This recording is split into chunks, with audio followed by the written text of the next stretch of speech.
শিক্ষার্থীরা, আজকে আমরা দেখব এইচএসসি ইতিহাস দ্বিতীয় পত্র এমসিকিউ পরীক্ষা 2025 এর প্রশ্ন সমাধান। বিপ্লবপূর্ব ফ্রান্সের জনগণের মধ্যে সবচেয়ে সুবিধাভোগী শ্রেণী ছিল কোনটি? অভিজাত শ্রেণী। টাইল কোন ধরনের কর?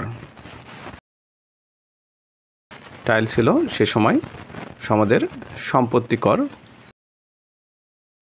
সোশ্যাল কন্ট্রাক্ট গ্রন্থটির রচয়িতাকে? সোশ্যাল কন্ট্রাক্ট গ্রন্থটি লিখেছেন জ্যাক রুসো। ফরাসি বিপ্লবে দার্শনিকেরা বিপ্লবের নেতৃত্ব গ্রহণ করেন, লেখনীর মাধ্যমে সমাজের অসঙ্গতি তুলে ধরেন, লেখনীর মাধ্যমে জনগণের চিন্তা জগতের আলোড়ন সৃষ্টি করেন। অপশান 2 এবং 3 সঠিক। নিচের অনুচ্ছেদটি পড়ো, 5 ও 6 নম্বর প্রশ্নের উত্তর দাও। ক অঞ্চলে বজরুয়াদের নেতৃত্বে একটি শিল্প বিপ্লব সংঘটিত হয়, ফলে পুরাতন সমাজ ব্যবস্থা ও শাসন ব্যবস্থা ভেঙে এক নতুন যুগের সূচনা ঘটে। উদ্দীপকে কোন বিপ্লবের কথা বলা হয়েছে? এটি ফরাসি বিপ্লবের কথা বলা হয়েছে। উক্ত বিপ্লব অর্থাৎ ফরাসি বিপ্লবের ফলে একটি রাজবংশের পতন ঘটে, বজরুয়া শ্রেণী ক্ষমতাসীন হয়, সমাজতন্ত্র প্রতিষ্ঠা লাভ করে। এখানে অপশান 1 এবং 2 সঠিক। ফরাসি বিপ্লবের শিশু বলা হয় কাকে? ফরাসি বিপ্লবের শিশু বলা হয় নেপোলিয়নকে। তিনি বলেছিলেন, আমাকে একটি শিক্ষিত মা দাও, আমি একটি শিক্ষিত জাতি দেব। শাকুলেত কারা?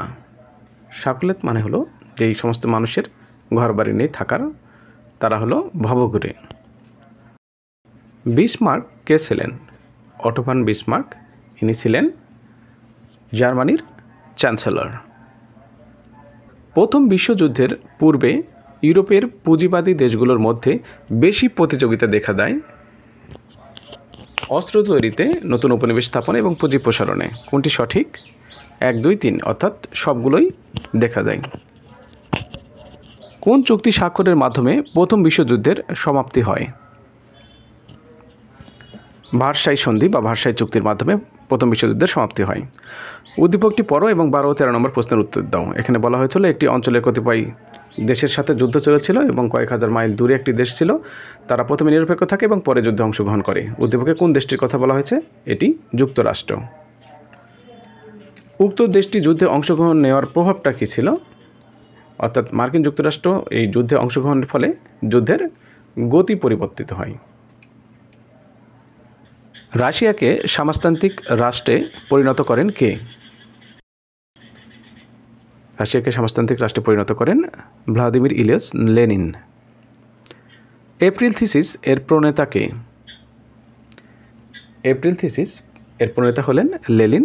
এছাড়া রাষ্ট্রবিপ্লব ও সাম্রাজ্যবাদের প্রণেতা হলেন লেনিন। কোনটি যার দ্বিতীয় আলেকজান্ডারের উল্লেখযোগ্য সংস্কার? ভূমিদাস প্রথা উচ্ছেদ। বলশেভিক বিপ্লবের ফলে বজরুয়া শাসনের অবসান হয়, গণতন্ত্র প্রতিষ্ঠিত হয়, সমাজতন্ত্র প্রতিষ্ঠিত হয়। নিচের কোনটি সঠিক? এখানে সঠিক উত্তর 1 এবং 3। পরেরটা ছিল উদ্দীপক 18-19। একজন রাষ্ট্রনায়কের উগ্র মেজাজ, প্রতিশোধের স্পৃহা আর উগ্র জাতীয়তাবাদের আদর্শ পৃথিবীকে এক ভয়ানক যুদ্ধের দিকে ঠেলে দেয়। এখানে কার কথা বলা হয়েছে? হিটলারের কথা বলা হয়েছে। উক্ত ব্যক্তির রাজনৈতিক দলের নাম কি? অর্থাৎ হিটলারের রাজনৈতিক যে দল ছিল সেটার নাম কি? এখানে হিটলারের রাজনৈতিক দলের নাম ছিল নাৎসি পার্টি। জাতিসংঘের বর্তমান সদস্য সংখ্যা কত? দক্ষিণ সুদান সর্বশেষ 2011 সালে জাতিসংঘের সদস্যপদ লাভ করে, ফলে সদস্য সংখ্যা দাঁড়ায় 193টি। পরে উদ্দীপক 21-22 প্রশ্ন। যুদ্ধ নয়, শান্তির আদর্শকে বাস্তবায়নের লক্ষ্যে একটি আন্তর্জাতিক সংগঠন প্রতিষ্ঠিত হয়, কয়েকটি ঐতিহাসিক সম্মেলনে এই সংগঠনে আত্মপ্রকাশ করে। সর্বশেষ কোন সম্মেলনের মাধ্যমে এই সংগঠনটি আত্মপ্রকাশ করে? সেটি হলো সান ফ্রান্সিসকো সম্মেলন।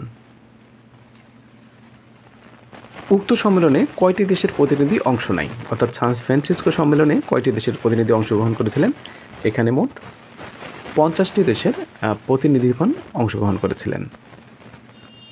শিশুদের নিয়ে কাজ করে জাতিসংঘের কোন সংস্থা? ইউনিসেফ। ইউনিসেফ এর পূর্ণরূপ হলো ইউনাইটেড নেশন চিলড্রেন ফান্ড। ধরিত্রী সম্মেলন কি? ধরিত্রী সম্মেলন হলো বিশ্বের পরিবেশ রক্ষা সংক্রান্ত সম্মেলন। বাংলা ভাষাকে সম্মান প্রদর্শন করে আন্তর্জাতিক মাতৃভাষা দিবস ঘোষণা করে জাতিসংঘের কোন সংস্থা? ইউনেস্কো 1999 সালে। বিশ্ব মানবাধিকার দিবস কোনটি? 1948 সাল থেকে প্রতি বছর 10 ডিসেম্বর বিশ্ব মানবাধিকার দিবস পালিত হয়ে আসছে। নিচের কোনটি সমাজতান্ত্রিক রাষ্ট্র? এখানে সমাজতান্ত্রিক রাষ্ট্র হলো কিউবা, ফিদেল কাস্ত্রোর দেশ, তার হাত ধরেই সমাজতন্ত্র প্রতিষ্ঠিত হয়। 2829 নম্বর প্রশ্ন, যুদ্ধ না হলেও একসময় বিশ্বে যুদ্ধ অবস্থা বিরাজমান ছিল, একটি শক্তি তার নীতি পরিবর্তন করলে এই যুদ্ধ অবস্থার অবসান ঘটে। উদ্দীপকে বর্ণিত নীতি পরিবর্তনকারী শক্তির নাম কি? এখানে সোভিয়েত ইউনিয়নের কথা বলা হয়েছে। উক্ত দেশের নীতি পরিবর্তনকারী রাষ্ট্রনায়কের নাম কি? এই নীতি পরিবর্তন করেছিলেন রাশিয়ার জার মিখাইল গর্বাচেভ।